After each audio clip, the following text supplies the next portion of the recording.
et c'est par ses meurtrissures que nous sommes guéris. Le châtiment qui nous donne la paix est tombé sur lui. Alors vous poserez peut-être la question, mais si Dieu est bon, si Dieu est amour, comment peut-il envoyer des gens en enfer? Je vous invite à regarder maintenant cette production vidéo qui va répondre à cette question.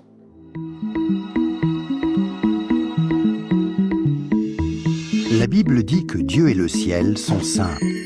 Et saint veut tout simplement dire parfait. Il est capital de comprendre que Dieu ne peut rien laisser d'imparfait entrer au ciel. Sinon, ce ne serait plus le ciel. La Bible dit aussi que nous avons tous un corps et une âme. À notre mort, notre corps est enterré ou incinéré. Mais notre âme, le vrai nous, vit pour toujours, soit au ciel, soit en enfer. Malheureusement, nous avons un problème, car la Bible dit que si nous avons enfreint une seule des lois de Dieu, par exemple, si nous avons menti une fois, triché une fois, détesté une fois, juste une fois, comme nous l'avons tous fait, soyons honnêtes, alors notre âme devient imparfaite et nous ne pouvons pas entrer au ciel. Connais-tu quelqu'un qui n'a jamais enfreint une seule des lois de Dieu? La réponse est évidemment non. Alors, voilà notre problème. Nous avons tous enfreint les lois de Dieu, c'est pourquoi nous avons tous une âme imparfaite. Ainsi, si à notre mort, notre âme peut aller soit au ciel, soit en enfer, mais que pour aller au ciel, nous devons avoir un casier judiciaire vierge, et aucun d'entre nous n'en avons un, alors cela signifie que nous allons tout droit en enfer. Cela peut sembler dur, et tu te demandes peut-être comment un Dieu plein d'amour a pu créer un lieu tel que l'enfer, et comment peut-il en plus y envoyer des gens? Alors pensons-y dans ce sens. Pense à quelqu'un que tu aimes vraiment. Maintenant, imagine que cette personne ait été assassinée. L'assassin est arrêté et plaide coupable.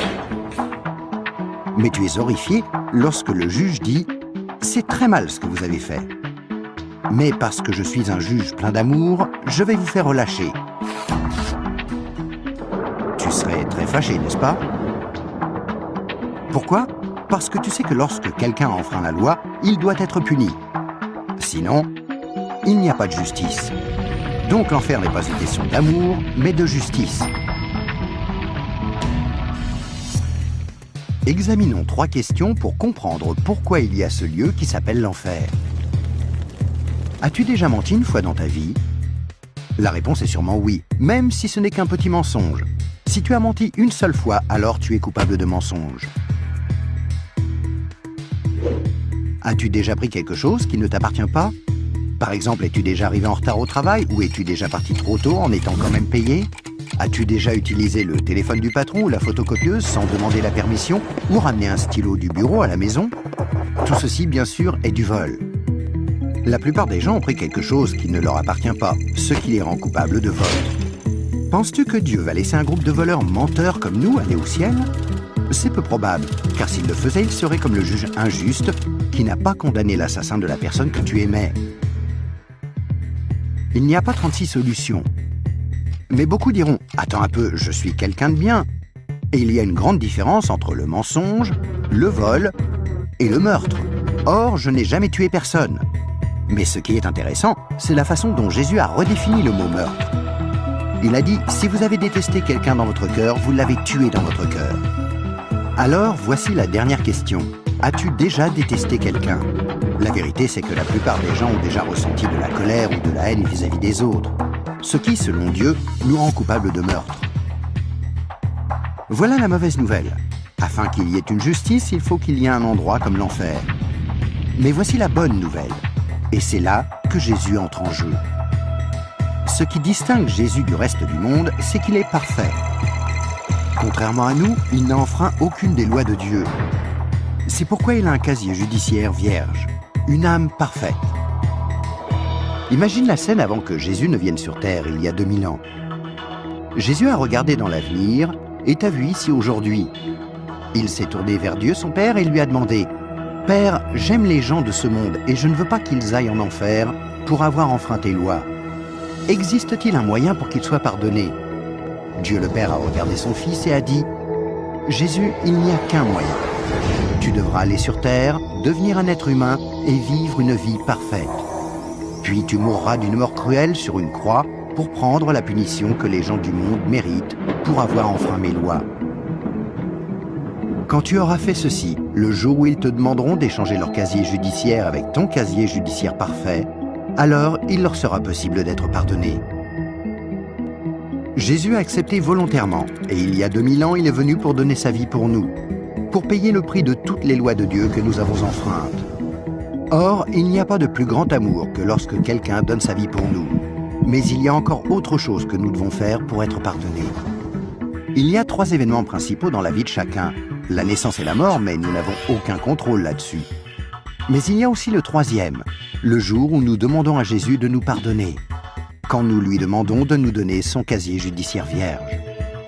Il y a certaines idées reçues à ce sujet, mais dans la Bible, le principe du pardon de Dieu est clair. Nous ne sommes pas pardonnés en étant baptisés ou confirmés, ni même en priant occasionnellement, ou en allant à l'église, ou en croyant en Dieu, ou en essayant d'être bons.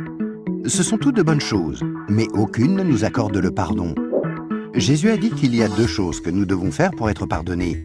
La première est que nous devons avoir la volonté de nous détourner de tout ce que nous savons être mal et demander pardon à Dieu. Remarquez le mot « volonté ». Il y a peut-être certaines choses que nous nous sentons incapables de renoncer par nos propres forces, telles que dépendance, mauvaises habitudes ou des obsessions. Mais là n'est pas le problème. Dieu nous aidera du moment que nous en avons la volonté et que nous voulons nous détourner de ces choses-là et demander pardon à Dieu. La deuxième chose que nous devons faire, c'est faire totalement confiance à Jésus. Si Dieu t'a créé, ainsi que l'univers tout entier, ne penses-tu pas qu'il mérite d'être la personne au centre de ta vie ?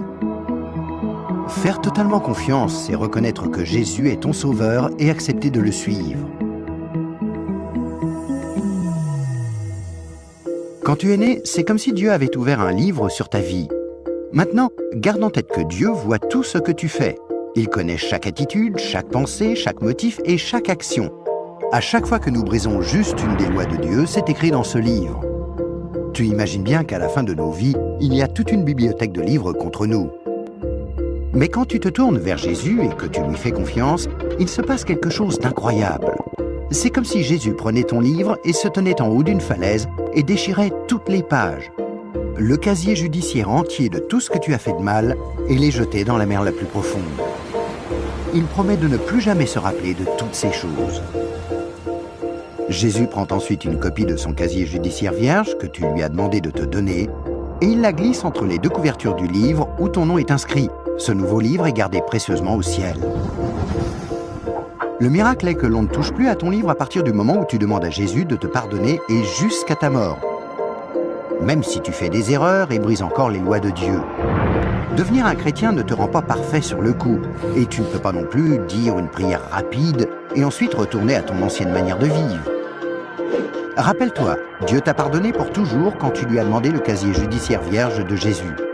Tout ce qu'il demande, c'est que tu lui soumettes tout et le laisses te purifier jour après jour. Quand tu mourras, tu passeras en jugement devant Dieu. Il ordonnera à ses anges d'aller chercher ton livre. Il l'ouvrira et dira « Cette personne était parfaite ». Et tu répondras « Non, je ne l'étais pas. J'ai enfreint tes lois. Est-ce que je ne mérite pas d'aller en enfer ?» Et Jésus te dira « Selon la justice, tu mérites d'aller en enfer. Tu as enfreint mes lois, et certaines, de nombreuses fois. Mais, mon enfant, tu as mon casier judiciaire vierge. Celui que je t'ai donné quand tu t'es tourné vers moi et que tu m'as fait confiance, et je t'ai pardonné. Bienvenue au ciel. » C'est pourquoi Jésus est si merveilleux. Grâce à lui, il est possible que chacun, peu importe les erreurs commises, soit pardonné et entre un jour au ciel.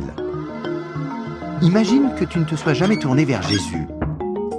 Pense à ce qui pourrait t'arriver. Quand tu mourras, tu iras devant Dieu lors du jugement et Dieu te dira « Je suis désolé, je ne peux pas te laisser entrer au ciel, je dois t'envoyer en enfer.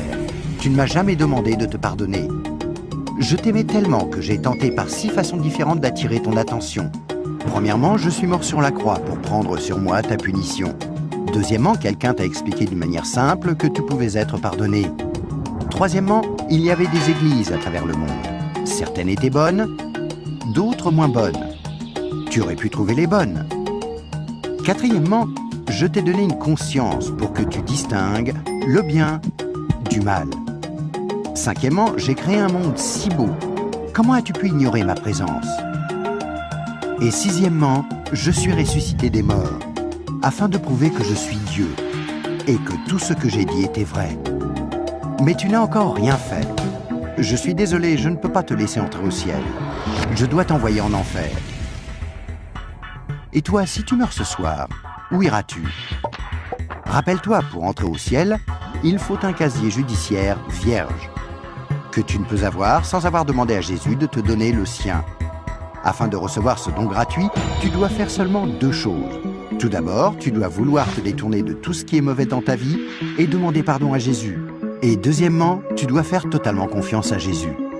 À moins de faire ces 2 choses, il t'est impossible d'être pardonné et à ta mort, il te sera impossible d'entrer au ciel.